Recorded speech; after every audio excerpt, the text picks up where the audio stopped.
Hi hello friends, welcome to life with சமையல். அனைவருக்கும் வணக்கம். நம்ம கிருஷ்ண ஜெயந்தி பலகாரங்கள் தான் பார்த்துட்டு இருக்கோம். ஏற்கனவே தேங்காய் பால் செடியும் பதிர் பூரியும் எப்படி செய்யுதுன்னு பார்த்தோம். இன்னைக்கு நம்ம தட்டை எப்படி செய்யுதுன்னு பார்க்க போகிறோம். ஹெல்த்தியான டேஸ்டியான தட்டையை நம்ம இப்போ எப்படி செய்யுதுன்னு பார்க்கலாம். முதல்ல அதுக்கு தேவையான பொருட்கள் என்னென்னு பார்க்கலாம். நான் 2 கப் அளவு பச்சரிசி மாவு எடுத்திருக்கேன். இது என்ன பண்ணேன்னா, பச்சரிசியை நல்லா க்ளீன் பண்ணிட்டு 4 மணி நேரம் ஊற வச்சு அதை நிழல்ல உலர்த்தி அரைச்சி வச்சிருக்கேன். இதை நல்லா வானலியில் ஃப்ரை பண்ணிட்டு மறுபடியும் மிக்சியில் போட்டு நல்லா நைஸாக அரைச்சி வச்சிருக்கேன். நான் 2 கப் அளவுக்கு அரிசி மாவு எடுத்திருக்கேன். அடுத்து உளுத்தம் பருப்பை நல்லா ப்ரௌன் கலரில் ஃப்ரை பண்ணிட்டு அதை நல்லா மிக்சியில் அரைச்சி ஜலிச்சு வச்சிருக்கேன். அடுத்து பொட்டுக்கடலை மாவை நல்லா மிக்சியில் அரைச்சிட்டு அதையும் ஜலிச்சு நல்லா நைஸாக எடுத்து வச்சிருக்கேன். இதுதான் நம்ம தட்டிக்கு டேஸ்ட் நல்லா கொடுக்கும். அடுத்து கடலைப்பருப்பை ஒரு அரை மணி நேரம் தண்ணியில் ஊற வச்சு தண்ணி எடுத்து வச்சிருக்கேன். அடுத்து நம்ம காரத்துக்காக மிளகாத்தூள் எடுத்திருக்கேன் 1 ஸ்பூன் அளவுக்கு.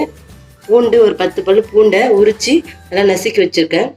நீங்கள் வேணும்னா காஞ்ச மிளகாவையும் பூண்டையும் நல்லா மிக்சியில் அரைச்சிட்டு நம்ம தட்டை செய்யறதுக்கு யூஸ் பண்ணிக்கலாம். அடுத்து 1 ஸ்பூன் அளவுக்கு கருப்பெல் எடுத்து வச்சுருக்கேன். கருப்பெல் போட்டிங்கன்னா நம்ம தட்டை ரொம்ப டேஸ்ட்டாக இருக்கும், வாசனையாக இருக்கும். அடுத்து பெருங்காயம் எடுத்து வச்சுருக்கேன். பெருங்காயம் போட்டிங்கன்னா நம்ம தட்டிக்கு ரொம்ப டேஸ்ட் கொடுக்கும். அடுத்து ஒரு கொத்து அளவுக்கு கருவேப்பிலையை நல்லா க்ளீன் பண்ணி வச்சுருக்கேன். அடுத்து தட்டைக்கு தேவையான அளவு சால்ட் எடுத்து வச்சுருக்கேன். நம்ம தட்டைக்கு பொரிக்கிறதுக்கு தேவையான அளவுக்கு எண்ணெய் எடுத்து வச்சுருக்கேன். இப்போ வாங்க நம்ம தட்டை எப்படி செய்யலான்னு பார்க்கலாம். நான் இப்போ இந்த மாதிரி ஒரு பெரிய தட்டை எடுத்துருக்கேன். இந்த தட்டில் தான் நம்ம தட்டை மாவு கலந்துக்க போகிறோம். இப்போ 2 கப் அளவு அரிசி மாவு சேர்த்துக்கிறேன்.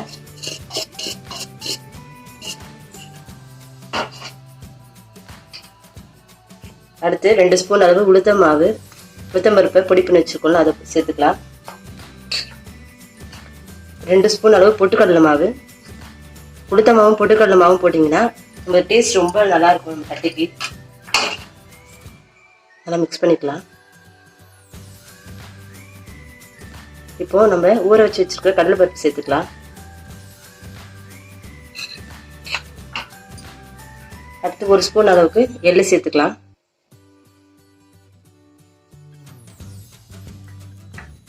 அடுத்து காரத்துக்காக மிளகாத்தூள்,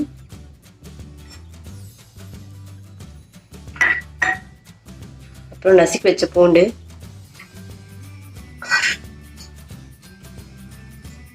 கருவேப்பிலை நல்லா கிள்ளி போட்டுக்கோங்க.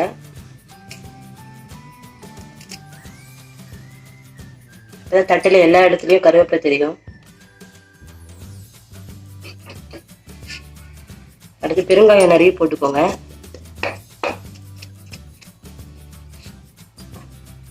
அடுத்து இந்த டிஷ்ஷுக்கு தேவையான அளவு உப்பு சேர்த்துக்கிறேன். சால்ட் சேர்த்துக்கோங்க. இது எல்லாத்தையும் மிக்ஸ் பண்ணி விட்டுக்கலாம்.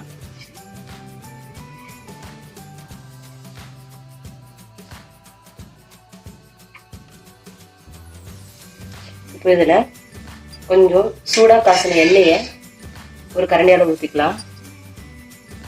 அப்போ தான் கிறிஸ்பாக இருக்கும் நம்மளுடைய தட்டை. இது எல்லாத்தையும் நல்லா மிக்ஸ் பண்ணிக்கலாம்.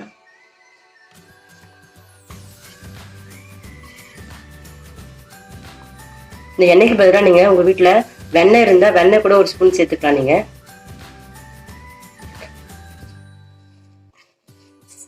இதை நம்ம கொஞ்சம் கொஞ்சமாக தண்ணி தெளித்து சப்பாத்தி மாவு அளவுக்கு நம்ம பிசைஞ்சிக்க போகிறோம்.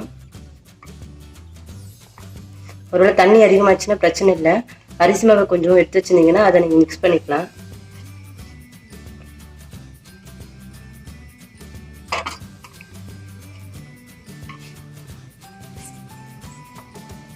இப்போ நம்ம தட்டைக்கான மாவு ரெடி ஆயிடுச்சு. இதை நம்ம குட்டி குட்டி உருண்டைகளாக பிடிச்சிக்கலாம். எப்பவுமே தட்டை மீடியம் சைஸில் தான் இருக்கும். ஆனால் சின்ன சின்ன உருண்டைகளாக பிடிச்சிக்கலாம். இந்த சைஸ் இருந்தாலும் கரெக்டாக இருக்கும். இப்போ எல்லாத்தையும் உருண்டைகளாக பிடிச்சி வச்சுக்கலாம்.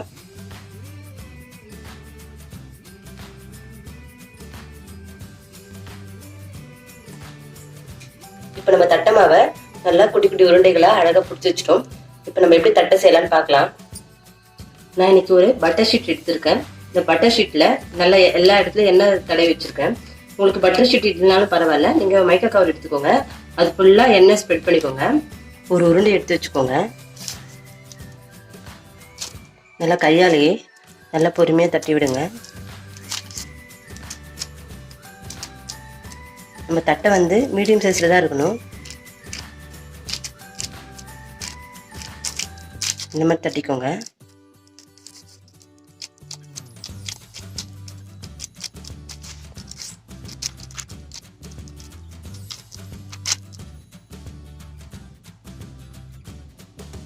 இப்போ நம்ம அடுப்பில் எண்ணெய் காய வச்சுருக்கோம். இது மீடியம் ஃப்ளேமில் இருக்குது. ஹை ஃப்ளேமில் போட்டுறாதீங்க. மீடியம் ஃப்ளேமாக இருக்கும் போதே நம்ம தட்டையை பொரிச்சு எடுத்துடலாம்.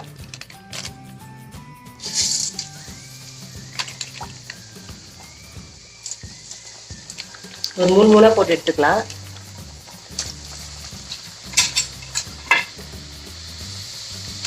மீடியம் ஃப்ளேம்லேயே வச்சு தட்டையை பொரிச்சுக்கோங்க.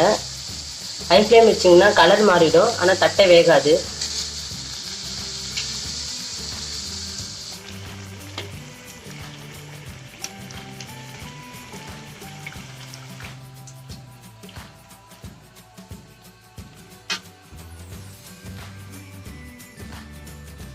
இப்போ நம்ம தட்டை நல்லா கலர் மாறிடுச்சு. இந்த டைமில் நம்ம தட்டையை எடுத்துடலாம். பாருங்கள், பபுள்ஸ் அடங்கிடுச்சு. பபுள்ஸ் அடங்கிடுச்சுன்னா தட்டை வெந்துருச்சுன்னு அர்த்தம்.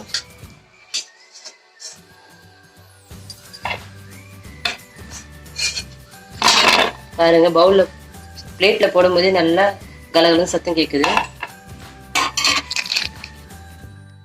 Okay friends, Krishna Jayanthi special சுவையான தட்டை இப்போ நம்மளுக்கு ரெடி ஆயிடுச்சு. பாருங்க, தட்டை சூப்பராக வந்திருக்கு. நான் இன்னைக்கு 2 கப் அளவு மாவு தான் எடுத்தேன். அதுக்கு எனக்கு 25 தட்டை வந்துச்சு. ஒரு தட்டை நான் உங்களுக்கு உடச்சி காமிக்கிறேன் எப்படி இருக்குன்னு. பாருங்க, சூப்பராக நம்ம தட்டை வந்திருக்கு. கிறிஸ்பாக நல்லா மொறு மொறுன்னு வந்திருக்கு. நீங்கள் செய்யும்போது ஒரு கரண்டி அளவுக்கு சூடான எண்ணெய் சேர்த்துக்கோங்க. அப்போ நம்ம கிறிஸ்பாக இருக்கும் நம்ம தட்டை. ஓகே ஃப்ரெண்ட்ஸ், நம்ம தட்டை எப்படி ஈஸியாக சேர்த்து டேஸ்டியாக சேர்த்துன்னு பார்த்தோம். இந்த மாதிரி ரெசிபியை உங்கள் குழந்தைங்களுக்கு நீங்கள் கிருஷ்ண ஜெயந்திக்கு செஞ்சு கொடுங்க ஃப்ரெண்ட்ஸ். இந்த மாதிரி வித்தியாசமான ரெசிபி தெரிஞ்சுக்க நம்ம லைஃப் வித் சமையல் சேனலை சப்ஸ்கிரைப் பண்ணுங்கள், லைக் பண்ணுங்கள், ஷேர் பண்ணுங்கள். இந்த மாதிரி வித்தியாசமான ரெசிபியோட உங்களை மீண்டும் சந்திக்கிறேன். பாய், see you soon.